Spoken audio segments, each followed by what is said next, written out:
Nah, kalau tadi sudah ada bapak-bapak nih, sekarang nona-nona nih. Silakan Pak Ustadz, ini kan selama ini mampu mengenyam pesan-pesan dakwah dengan lebih cair. Ada lucunya, ada sarkasnya, itu khas Indonesia sekali.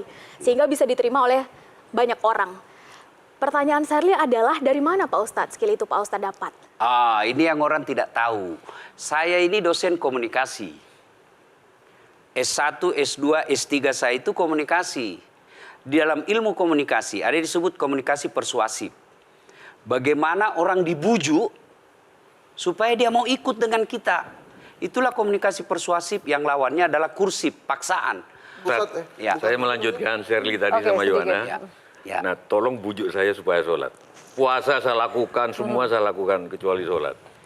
Ketika Allah perintahkan ibadah-ibadah yang lain, itu cukup perintah ayat saja turun.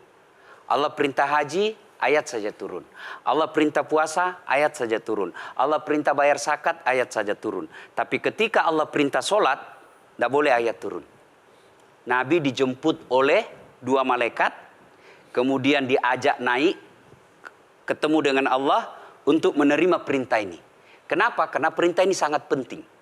Mas, saya boleh dagang, bayar zakat sambil nyanyi. Saya boleh haji sambil nyanyi. Tawaf, labbaik Allahumma labbaik, labbaik la syarika laka labbaik. Boleh. Ya, saya bayar zakat boleh sambil nyanyi. Begadang jangan begadang. Kenapa? Salat tak boleh. Allahu Akbar. Darah muda, darahnya pada batal salat saya. Kenapa? Inilah puncak penghambaan kepada Allah. Jadi puncak penghambaan kalau saya meraku hamba, sholat. Yang paling mulia dalam tubuh kita, kepala. Adik-adik bercanda dipukul pantatmu masih senyum. Dorong dadamu masih senyum.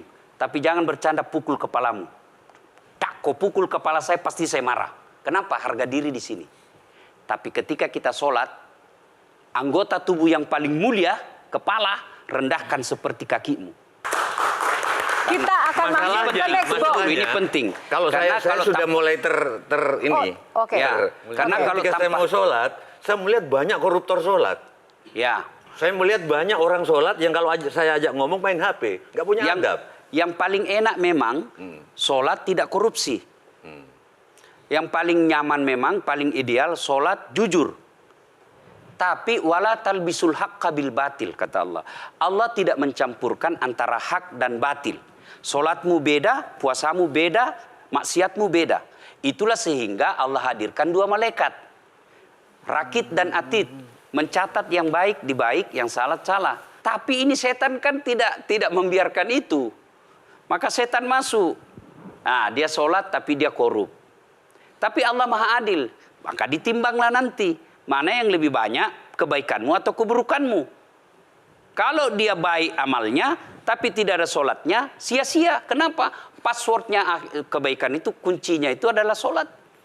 Ustadz ketika naik haji, naik pesawat. Pesawat itu mungkin dibikin orang yang nggak sholat. Iya, betul. Terus gimana dong? Nah, kursi itu mungkin dibikin orang yang nggak sholat. Iya, betul. Terus? Nah, bagi orang yang tidak sholat itu, Allah nanti perlihatkan amalnya. Yang ciptakan listrik ini luar biasa amalnya. Iya. Saya bisa dakwah karena ada mic. Iya. Dan mic itu dari orang non-muslim yang ciptakan. Maka Allah nanti pamerkan. Ini kau punya amal. Ini 10 guda, 10 miliar kau punya amal. Mana passwordnya? Mana kuncinya? Kuncinya itulah sholat. As-sholatu imanuddin, as-sholatu miftahul jannah. Sholat itu kunci kebaikan, sholat itu tiangnya agama.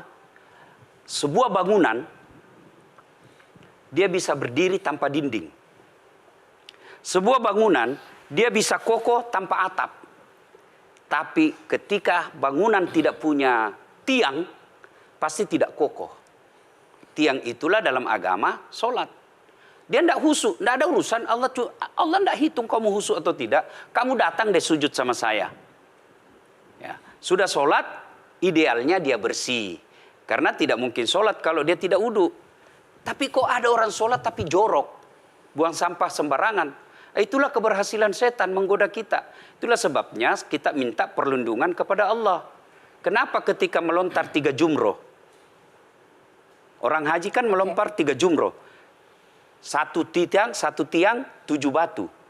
Kenapa tidak dikumpul saja itu, satu kali lempar, tak, tak, tak. Kenapa? Kenapa mesti 3 hari dan kenapa mesti 3 titik? Itu pesan moralnya, melawan setan itu perlu napas panjang.